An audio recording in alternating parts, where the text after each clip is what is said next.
Dans la première lecture, saint Paul s'adresse aux Thessaloniciens pour rendre grâce à Dieu au sujet de cette communauté qui grandit, qui se développe. Et à travers cette action de grâce, nous sommes invités, nous aussi, à demander au Seigneur de la fécondité dans les différentes missions, responsabilités qui sont les nôtres. Nous sommes faits pour porter la vie en abondance. Comment être fécond? Une fécondité spirituelle, une fécondité missionnaire, là où Dieu nous a placés. C'est d'abord toujours se souvenir que c'est la grâce de Dieu qui prévaut, qui précède nos propres entreprises et travaux. Le primat de la prière, des sacrements, la parole de Dieu, sur tout ce qu'on peut déployer comme effort. C'est la raison pour laquelle, pour pouvoir développer et déployer cette fécondité, il faut s'adosser sur la grâce du Seigneur en premier lieu. La fécondité, elle est liée à l'action de Dieu en nous. Mais le Seigneur nous invite à y correspondre, à pouvoir compléter ce que Dieu fait par nos propres ressources. Et la première chose que nous avons à vivre, à faire pour être féconds, c'est de partir de notre propre chemin de conversion personnelle. On le dit souvent, c'est une vie convertie qui participe de la conversion des autres. C'est lorsqu'une vie se rapporte au Christ qu'elle peut réfracter tout alentour la lumière divine qu'il a lui-même traversée. Le chrétien ne se tient pas forcément aux avant-postes de la scène, mais parfois, le plus souvent en retrait, et il désigne la source de la lumière qui le rejoint et qui l'éclaire. La fécondité, c'est l'action de Dieu, mais qui passe aussi par le chemin de conversion qu'il nous fait vivre. La fécondité, elle est liée à notre propre effort personnel, notre labeur.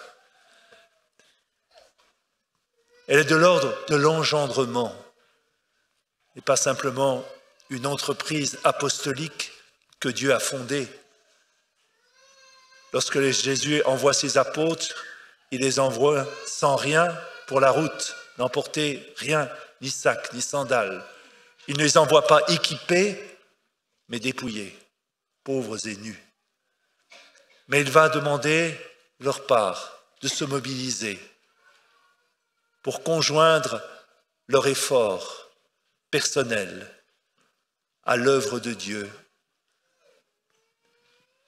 Le labeur, c'est de l'ordre d'un travail, mais ce mot travail s'accorde à cet engendrement. On parle d'une femme qui est dans les douleurs, dans le travail d'enfantement. Il s'agit de ce travail-là, qui passe par le consentement de mobiliser toutes nos énergies, toutes nos ressources, tous nos efforts, pour faire non pas notre œuvre, mais l'œuvre de Dieu.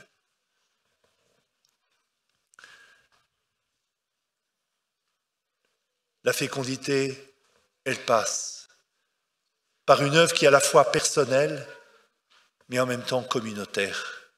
Ce n'est pas notre œuvre à nous.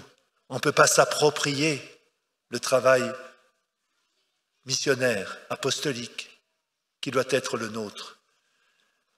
C'est le témoignage de la fraternité et de la charité fraternelle qui prévaut.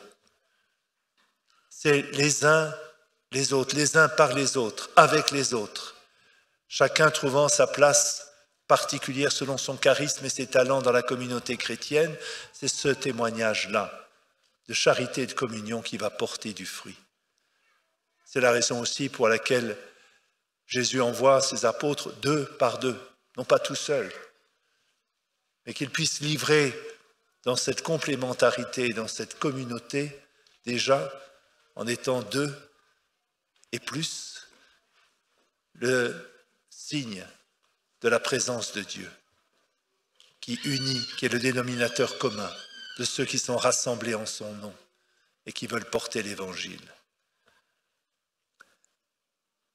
Le témoignage que nous aurons à rendre, il sera fécond s'il prend toute notre vie, à la fois dans son intensité et dans sa durée.